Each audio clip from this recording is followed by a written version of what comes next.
Think about the last time someone came to you with a problem at work. Maybe it was a team member stuck on a decision, a colleague unsure how to handle a difficult conversation, or perhaps a student who didn't know where to start. What did you do? If you're like most people in leadership, mentoring, or management roles, you probably helped. You offered advice. You shared your experience. You pointed them in the right direction, and it probably felt good to do it. Here's the question I want you to sit with as we go through this lesson. What if helping in that way, in that moment, was actually the thing that got in the way?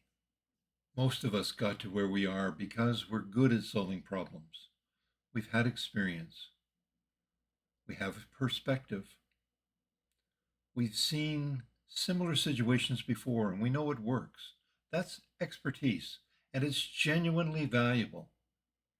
But author Michael Bungay Stanier has a name for it, a name for what happens when the expertise kicks in automatically without us even thinking about it. He calls it the advice monster. The advice monster is the part of us that jumps in, filling the silence, that answers the questions before the other person has a chance to discover the answers themselves. And the advice monster has three modes: it tells, it saves, and it controls. The advice monster isn't a character flaw.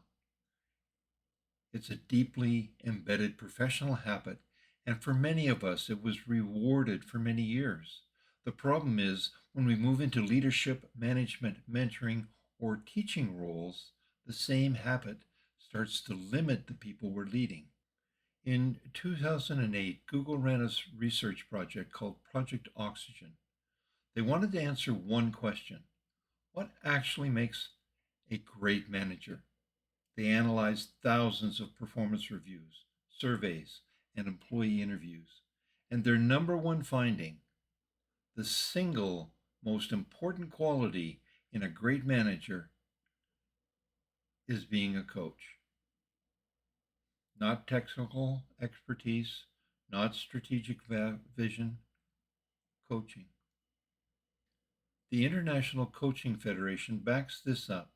Their research shows that organizations with a strong coaching culture are more than twice as likely to be classified as high performing. 72% of employees in those organizations report higher engagement, and when managers shifted to a coaching approach, employee satisfaction went up and turnover went down. Here's the key insight from Harvard Business School researchers: your value as a leader shifts. It moves from having all the answers to asking questions that help others find better answers than you would have reached alone. So, what does this look like in actual practice? It doesn't mean you stop using your expertise, it means you change when and how you offer it. For example, imagine a team member comes to you and says, "I'm not sure how to handle this client situation."